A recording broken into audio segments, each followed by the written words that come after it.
All right, this could be the last you see of this beautiful fall background, which it is. I would love people to think this is my backyard. And those who follow me may have seen the various backgrounds. I had a nice green leafy one for the summer, and then I actually went through the effort to change it to the fall background.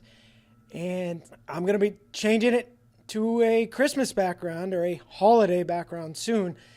It's November 4th as I film this. I'm an early Christmas guy anyway. Absolutely love the season. I think it goes by way too fast. You Grinches that think you have to wait till after Thanksgiving, I think are crazy, especially those of you who get real trees and go through all the effort to put them up. To me, the more work you put in, the longer you should enjoy it. Although I know they dry out eventually, but I love it.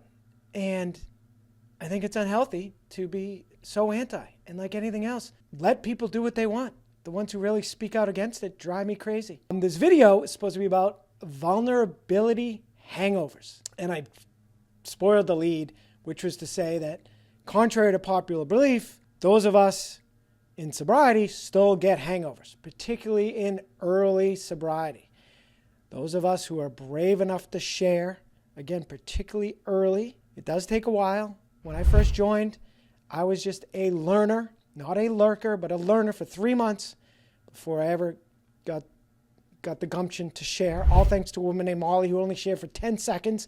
Made me realize it can be that simple. Doesn't have to be 3 minutes. Doesn't have to be perfect. So I shared, thought it would be for 10 seconds, ended up being for the full 3 minutes. And I've spoken about this. After the call was over, I broke down, sobbing, convulsing like I never had. It was the hardest thing I'd ever done sober. And the hardest thing I'd done in 25 plus years since I took my first drink when I was 18 years old. So a vulnerability hangover is when we share vulnerable information and open ourselves up and face the possibility of rejection, judgment, or misunderstanding, which can lead to feelings of anxiety and fear. And we may experience shame or regret if we believe we have overshared or revealed something negative about ourselves. Thank you, AI. And it's true. It's an awful, awful feeling that most people that share do experience. And I did experience a lot of that, mainly, most of all, from myself, that fear of judgment, which they mention that in here. I think one of the main reasons people are reluctant to share is that they fear being judged, most of all, by themselves.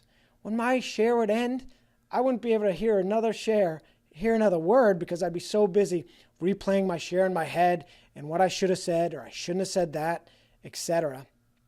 And luckily, I've come so far from that as I now approach 20 months of sobriety. Thank you very much.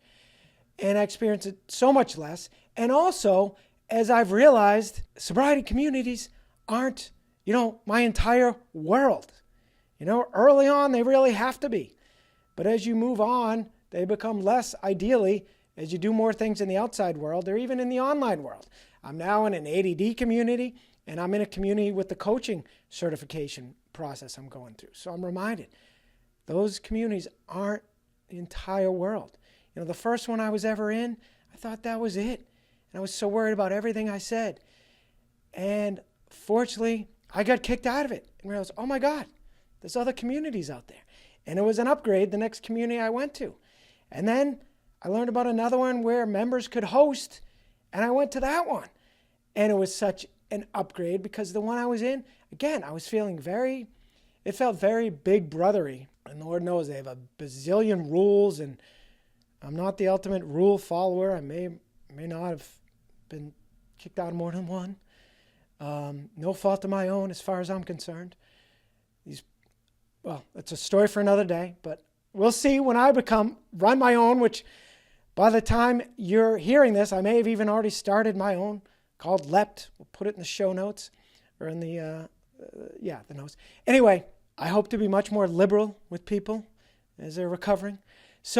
But they say coping strategies with vulnerability hangovers acknowledge your own feelings, that these feelings are normal and valid.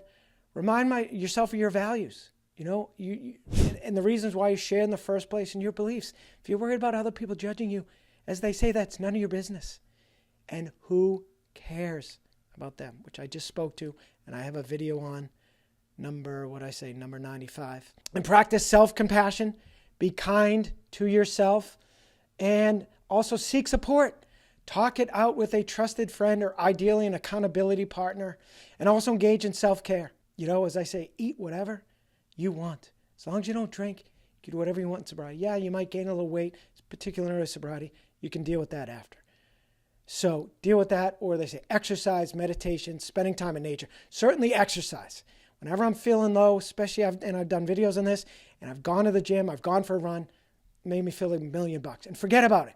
You know, they say if you knew how little people think about you, you'd worry about it a lot less. And again, if they do, who cares? F them. It just does not matter. And even if they happen to me, they're going to forget about it so soon.